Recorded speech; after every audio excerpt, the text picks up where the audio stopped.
Hey everybody, and welcome back to another episode of the Speak Plainly podcast, where we speak plainly about things that matter. I'm your host, Owl Medicine, and in today's podcast, I want to talk to you about, well, really an extension of a conversation that I've just been having with a friend earlier tonight. You see, do you have any friends who've been pissing you off lately? Like, especially if you're American. If you're American, right now, with everything that's happening with fucking Donald Trump and this nightmare of a country that we have, do you have friends that are pissing you off, that you are trying your best to stick it out with?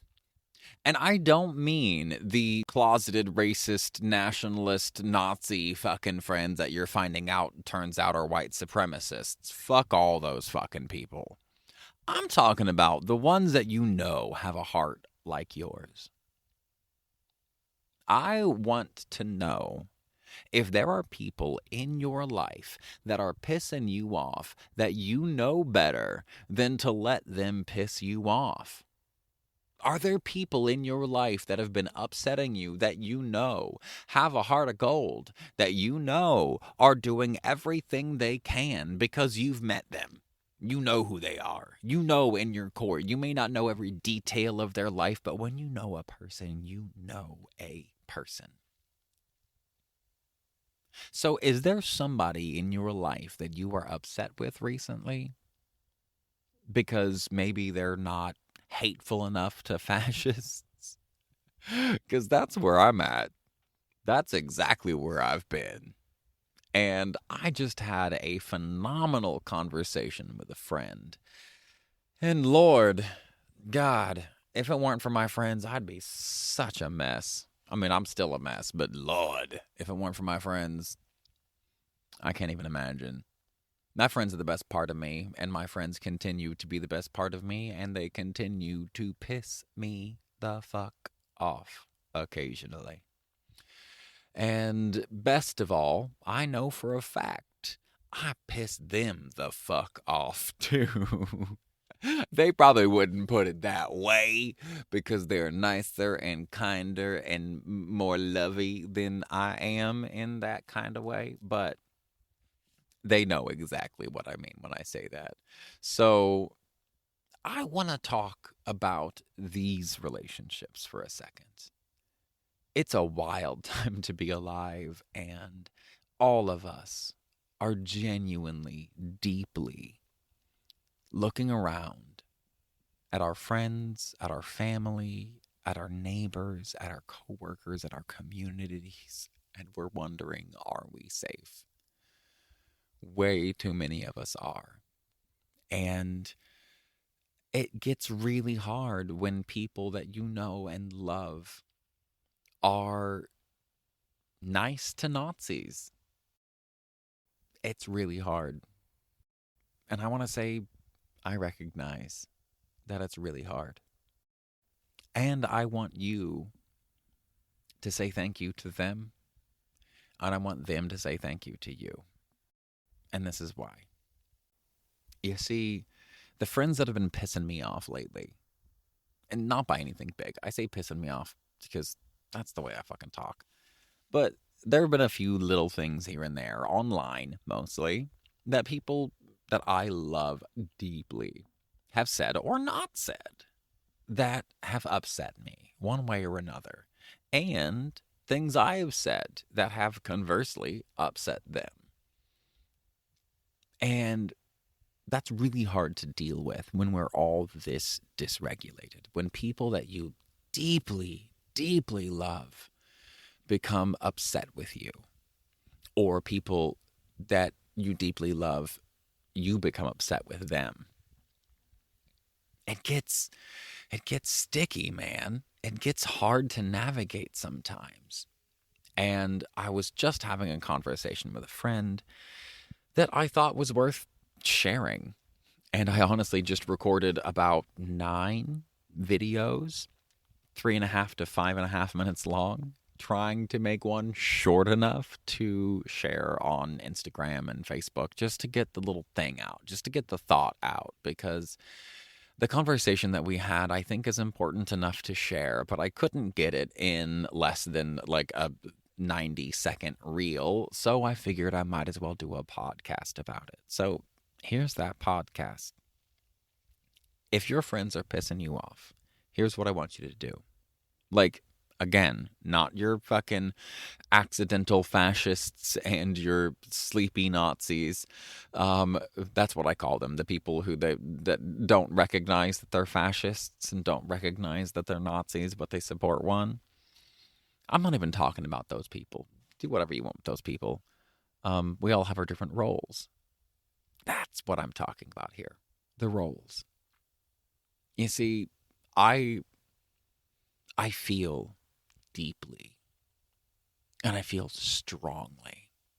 And not everybody feels as deeply or as strongly as I do. And I know the neurology of chronic stress adaptation. I literally wrote a book about it. I understand that the reason I feel so deeply and so profoundly is exactly because of my trauma. It is exactly because of my chronic stress adaptation. That doesn't mean there's a single fucking thing wrong with it. The way that I operate works for me, and it works to protect people. And I know this because I constantly get private messages from people thanking me for the extremity of my views. Like, thanking me for how extreme, my views are. And I know that seems crazy to some people, including my more moderate friends.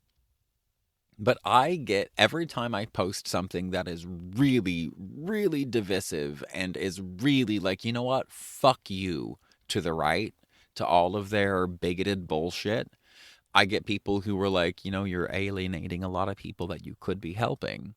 I get a few of those. And I get a buttload of people being like, "Thank you for saying what I can't say because I'm a teacher, because I'm a public official, because I'm this, that, or the other, because of the role that I play.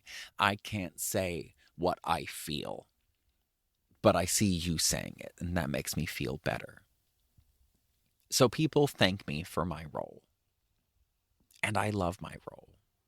My role in this modern world, in this bullshit Trump 2025 nightmare, is protector. I just put out my new debut, my new debut single that or I just recorded it. I haven't put it out yet, not on Spotify. I'll be putting that out soon. It's called Red Hat. And it's not nice.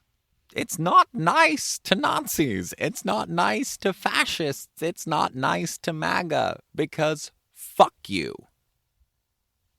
The end, because fuck you. But you see, I have friends that are nice to Nazis. Yes, me.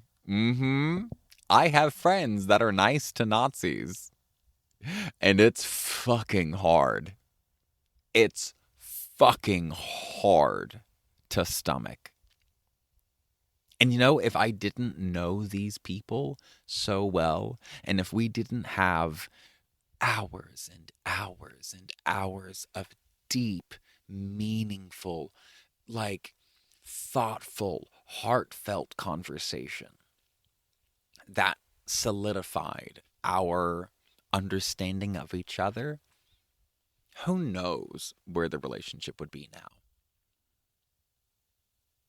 But after this conversation I just had with another friend earlier today, I realized that the role is the friction. For my friends, at least. Maybe your friends aren't like my friends. Maybe you're not as lucky as I am. I have the greatest friends in the entire planet. I mean that. My friends are the best part about me. They hold up mirrors to my rage. They hold up mirrors to my compassion. They hold up mirrors to my being and to my doing, and they reflect back at me the parts of me that I cannot see for myself. My friends are the absolute most indispensable part of me being a decent fucking human. The end. And they still be pissing me off. Like, they be pissing me off sometimes. Oh, they be pissing me off because they're not mean enough to fascists. But here's the thing. I'm a protector. At least that's the way I see my role in the larger social thing of America. We're all lots of things. I'm an intersectionalist. I've mentioned that I don't know how many fucking times now. But we all fill a million different roles. One of my primary roles that I fill in this modern world, in modern America in 2025, is that I'm a protector. I want to protect the little queers. I want to protect the little trans. I want to protect the little gay boys who are just like I was as a child, who were raised in the households of people who preached the same nationalist evangelical fucking bullshit that Charlie Kirk preached. I grew up in that world. And I have a deep, deep hatred for it because of that. But you see, the people that I grew up with are completely unlike the people that my friends that are pissing me off. Completely different from what they grew up with. And that's what matters. Why does it matter? Because here, they and I, we have the same heart.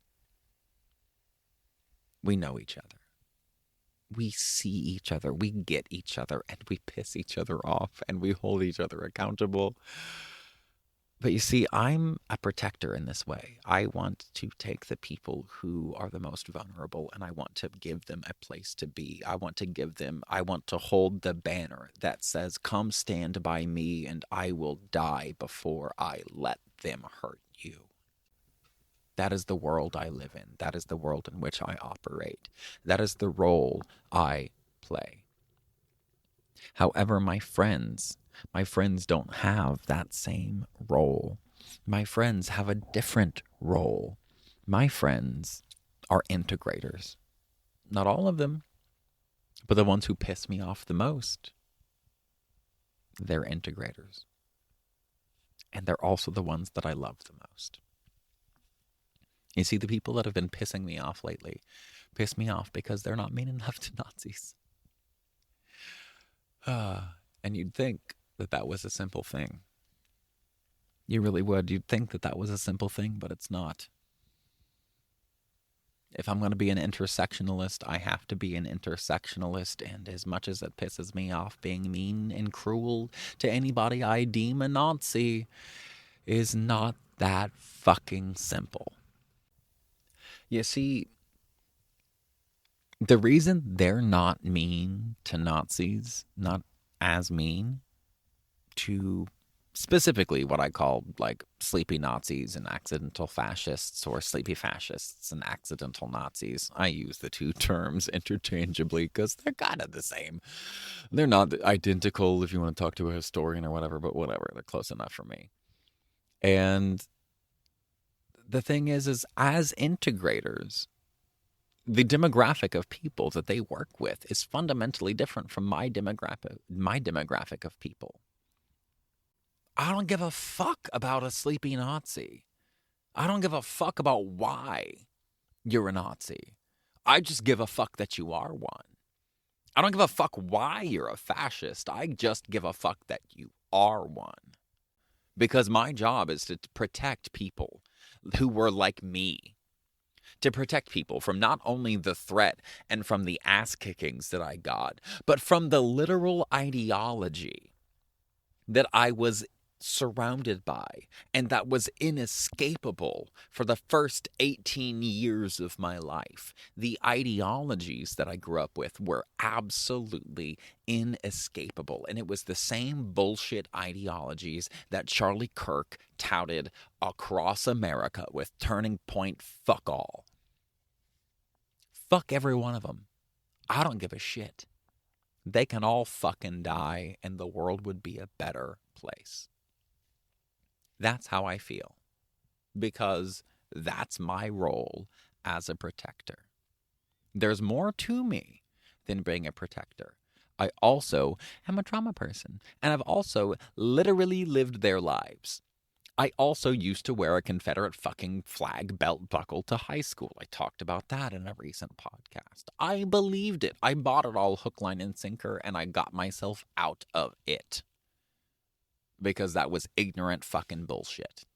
However, it took people to help me find my way out of it. And my friends, the ones that piss me off, are exactly the people I wish I had to help me out. But I didn't have them then.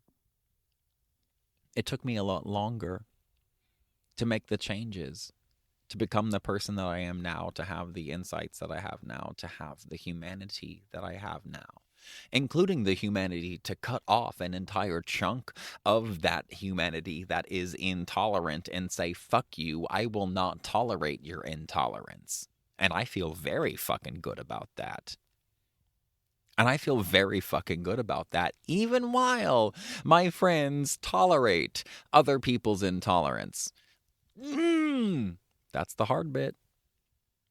That's the hard bit. You see, I won't tolerate people's intolerance. I read the fucking poems. I read the fucking books. I know how this ends. So I won't tolerate it. But you know what? So have my friends. So have my friends. They read the same poem. They have the same heart, but they have a different role. So instead of me just getting mad every time I see a friend of mine who's not being quite mean enough to Nazis, or even if they call me elitist for not being nicer to Nazis or fascists, good. I don't like it. I think they're wrong. I think it's bullshit. And fuck you, it pisses me off. They're still right, though. They are. They're still right. If they're going to do their job as integrators, they need to be concerned with the sleepy fascists. They need to think about the origin stories of those people. They need to be able to speak to them kindly and compassionately, because their job is to take the danger that I am protecting my people from and to convert those dangerous people into people who are not dangerous. Which means their priorities are not my priorities. Their demographic is not my target demographic. Their approach to getting their demographic to be better is not my approach to get my demographic to be better. They're fundamentally different, and in a lot of ways, fundamentally incompatible. And that's why it pisses me off. That's why it's hard. That's why I'm recording this podcast. It's fucking hard to deal with people who are not seeing the world the same way you are, especially when the world is such a freaking nightmare and everything's up in the air and everything is a just chaotic joke. It's very dysregulating for all of us. And so, if you have people in your life who have consistently shown you who they are, and that have consistently shown up for you, and that have consistently given you the benefit of a doubt, and that you know their heart, but yet they still be pissing you off sometimes, then maybe, just maybe, you can do as I've done. And you can slough off a little bit of that, stress, a little bit of that discomfort. Maybe you can slough some of that off by saying to yourself, they have a different role. Maybe you're a mama bear. Maybe you're an integrator. Maybe you're a limelighter or a spotlighter. Maybe you're a behind the scenes kind of person. Maybe you're a supporter no matter what anybody does, but you show up more and you support more for things that you support more. And you don't show up in as quite a supportive way for things that are maybe a little bit more messed up. Now, that grosses me out on some level. And on another level, I realize it's fundamentally necessary. So it doesn't fucking matter whether it grosses me out. That's a privilege I get to have by locking myself into one role. My ability to be like, I don't like that. That's fucking privilege. To a T. That's just privilege. Whatever it is that you are doing as your role, keep doing it. Know that it's right for you. And if you wind up in a situation where you have friends who behave differently, and you maybe don't like the way that they behave, or you don't understand quite why they move through the world in the way that they do, especially in the modern world with all this bullshit happening, think about the role that you play and think about the role that they play. And think about who your role has to prioritize versus who their role has to prioritize. Think about what systems you could put into place to make your role or their role more efficient. And then look at any inherent friction that might come up between their system and yours. Because these systems are not just external. These systems are also how we integrate information, how we move through the world. They deeply affect us personally. So think about your role. Think about their role. Think about the way you need to prioritize, the way that each of these roles are going to be the most effective, who they target, why they target them, what the most effective system of approach is going to be to accomplish the goal. Because these people that be pissing me off sometimes, they've got the same goal that I do. The exact same goal. And on at least an occasion or 10, they're better at it than I am. As far as if the goal is to make people more safe. Sometimes it makes people more safe to have a big banner to crowd under, like mine, that says, yeah, come fucking try us, bitch.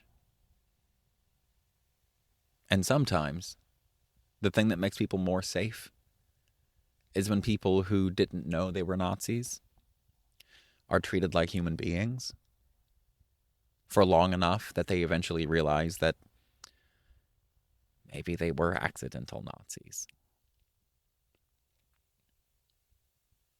They're not wrong for that. And I'm not wrong for mine.